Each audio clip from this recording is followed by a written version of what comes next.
for at least another year or two. And like I said, for Vikings fans, like Vikings, since he came into the league years ago, I guess we'll just have to keep waiting. But we wish you nothing but success. Interesting to see with Palmer coming back, if they are able to pick up where they left off with him last year and challenge for that NFC West Division Championship and the NFC Conference, for that matter. And then finally here on football, Coach G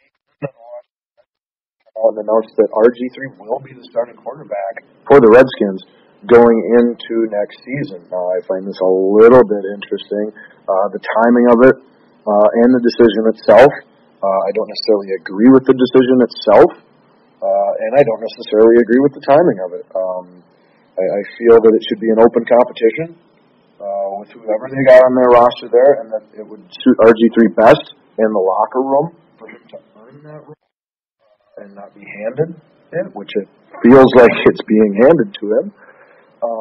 And also, the other thing I don't like about that is it reeks to me of front office intervention where it shouldn't be. That to me is the owner stepping in, crossing lines, saying, this is my guy, this is who I want to play, this is who you're going to play. And I don't think that should be his decision. That should be the coaches. And I feel if it was truly the coaches there in Washington, that he would be having an open competition, and may the best man win. We're all hoping that's RG3, but nobody's going to be handed anything. So that's what I find interesting in that. That'll wrap up our football segment for this first show. Again, you're listening to Balls Deep Sports Talk here on WNLM Northern Lights Radio on WNLMradio.com. Now, getting into the middle section of the show, at the time being, I am going to refer to simply as the meat. That's right, the meat of the show. And for the meat of the show tonight, I'm discussing NBA basketball. That's right, basketball. I have always been a big basketball fan. My home state of Minnesota, being the land of hockey and whatnot. But if you have ever been a basketball, boy, it is a great time to be an NBA basketball fan. The quality of basketball that is being played in the league right now, both from a player standpoint, individual player standpoint, and from a collective team standpoint, is just phenomenal. It's at one of the highest levels I've ever seen it at across the league. The parity and the landscape shift across the entire NBA I've never seen it. I've never seen it that way. To enlighten you on what I'm saying, let me just give you the top 4 teams in the NBA. It's not the Lakers. It's not the Celtics. It's not the Bulls. It's not any of these teams that we're accustomed to or familiar with. It is the Golden State Warriors, the Atlanta Hawks, the Memphis Grizzlies, and the Toronto Raptors. Those are the 4 best teams in basketball halfway through the season. And you got Steph Curry just lighting it up night after night for Golden State. Way to not pick him, Timberwolves. But you also got James Harden in Houston. Houston's a good team, even with Dwight Howard out. Maybe even better with Dwight Howard out. But James Harden's putting on an MVP caliber season down there too. You got all these young players playing just a great brand of basketball. And I can't recommend watching these games enough. I mean, Portland in the West is fantastic with Damian Lillard and LaMarcus Aldridge. Oh my gosh. Then your 7th seed right now is the San Antonio Spurs, who are as deep as a sports team and veteran and experienced and talented, versatile, just you name it, great coaching. I mean, everything. And they're the 7th seed in the Western Conference. Incredible. But if you didn't catch it this last weekend,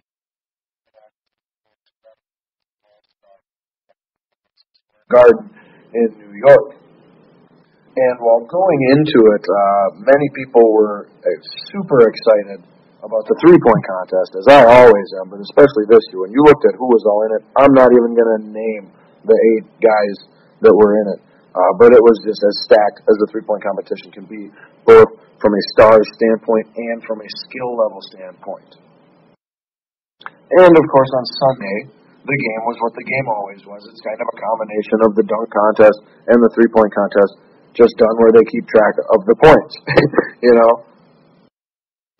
But going into this thing, everybody was crapping on the dunk contest, like they have for years. There's nobody good in the dunk contest. It needs stars. It needs LeBron James. Until LeBron James and Blake Griffin and, you know, these big names are in it, it's going to be worthless. And remember when Jordan and Dominique and Dr. J and all these people were in it, and that's what it needs. It needs stars. They're all nobodies, and nobody cares. And that's what we need to have a great, entertaining dunk contest. Boy, those people could not have been more wrong. If you didn't watch it, you missed the best display of dunking a basketball that I have ever seen in my life. It's not to say someone hasn't done better, but if they have, I've never seen it. The contest was won, no, switch those letters around. The contest was owned by Zach LaVine of the Minnesota Timberwolves, who had 2 separate perfect 50-point scores on dunks, and I saw at least 4 or 5 of his dunks could have been 50s, at least, easily. The way this guy dunks the ball, it's a thing of beauty, it's a thing of art, it's entertaining. He soars through the air in ways that appear to defy the laws of gravity. The grace and effortlessness that he does it with is remarkable. His creativity on his dunks, the ball handling that he incorporated into his dunks was just, I had never seen a dunk performance like the one that Mr. Zach LaVine of the Timberwolves put on to win that dunk contest. Now, you could argue that it wasn't still a dunk contest, that it was simply a dunk show put on by Mr. LaVine, and you wouldn't be wrong. There was nothing competitive about that contest, whereas the three-point contest was highly competitive as well as entertaining. But as I said, Mr. LaVine owned the dunk contest, and quite honestly, the lack of competition didn't hurt the entertainment value of it whatsoever. Because the things that Mr. LaVine were doing were so entertaining by themselves that no matter what the other contestants were doing, everyone watching was just sitting there waiting for building in anticipation on the part of where the team was going to do next. It didn't matter what the other people did. So as far as it being a good watch, it was a great watch, despite the fact that it didn't have any big-name stars and there was no competition in it. That being said, I feel that all of us who have been ripping on the dunk contest and saying that, you know, it needs these certain things need to reevaluate our stance on that and what, in fact, the dunk contest actually needs. In my opinion, the dunk contest, as well as the three-point contest, simply needs a mixture and a balance of 2 simple things. The utmost important being skill. You need highly skilled people at those specific things. That is criteria number 1. Now, the other thing that it would be great to have represented would be some star power, some box office name draw to bring eyeballs and viewers in to expose them to these lesser-known, super talented people. That is the type of thing that can launch their brands, their careers, and only help the NBA as an entity. But this whole we gotta have LeBron or Blake Griffin or whoever in these contests, that is ridiculous. It would be great to have one of those names or types of names in these contests, but it is not necessary. If you're simply great, have players who are great at what they're doing in the contest. It will be entertaining. The basketball fans will love it, and it will be successful for the NBA. All right, now wrapping up the meat here, ending the basketball talk. Things coming up this week. Thursday afternoon is the trade deadline. My thoughts on the trade deadline are simple in this. I'm sure we'll see some teams that are in contention make some trades that are hopefully, the missing piece, put them over the top, make that difference, swing the balance of power, what have you. And you'll have other teams that are not contenders who are looking to clear cap room, make moves that allow them to begin the rebuilding process now before the season's done and give them better chances in the offseason. That's what you will. In my experience, generally the names aren't too super huge, or if they are, there's a lot of buzz and you've heard about it by now. That's not the case this year. And also, it seems to me that these trades at the deadline, very rarely do you see the team who's holding up the championship trophy at the end of the season. Rarely is that team one of the teams who we're talking about on the trade deadline day as, ooh, look at the player this team got, and that could be the missing piece. It's almost never one of those teams. It's usually a team that already had all the pieces in place, had their direction, had their identity, had their chemistry, and knew where they were going earlier in the season than the halfway point, which is where the trade deadline falls. But it does happen every once in a while. So a little thing to keep an eye on. Might be some interesting trades. Who knows? I will definitely be keeping. And also, the other interesting thing, a little post-All-Star weekend as well. Carmelo Anthony has announced that he is officially shutting down for the season to have knee surgery. Normally this would just be okay, guy got hurt, now he's out for the season. What makes it interesting is that this last weekend, Carmelo Anthony played in the All-Star game on Sunday. He played. He ran around. He jumped. He shot. He passed. He didn't pass because he's Carmelo Anthony.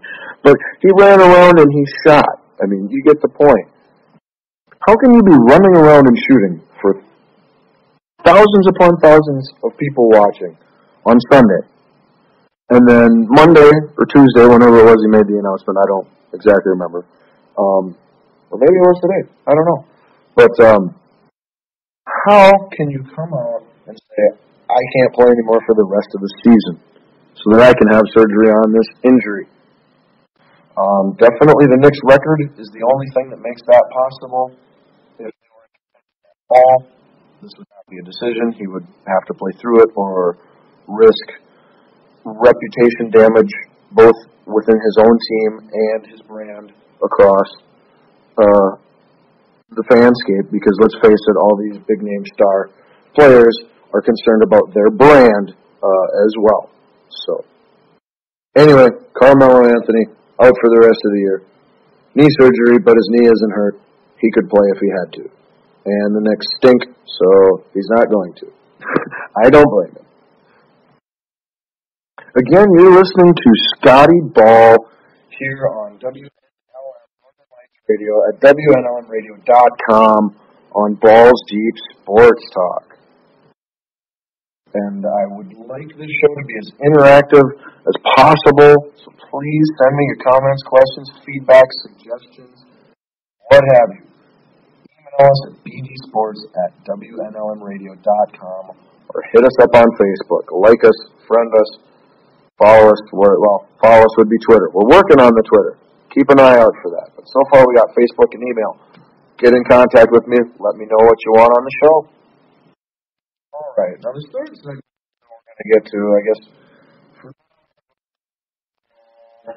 let's go with Balls Quickies. Yeah, Balls Quickies. That works. I'm going to touch on other topics tonight, but not quite as in-depth. Just hit on them real quick. So let's start with baseball. And the infamous A-Rod recently issued an apology letter, a 2-page handwritten in cursive apology letter, which, hey, if nothing else, it got people's attention. Nobody uses cursive anymore. Heck, I don't even think people write with pens and pencils on paper very much anymore, let alone in cursive. But so it got people's attention. Felt like he was trying to be sincere.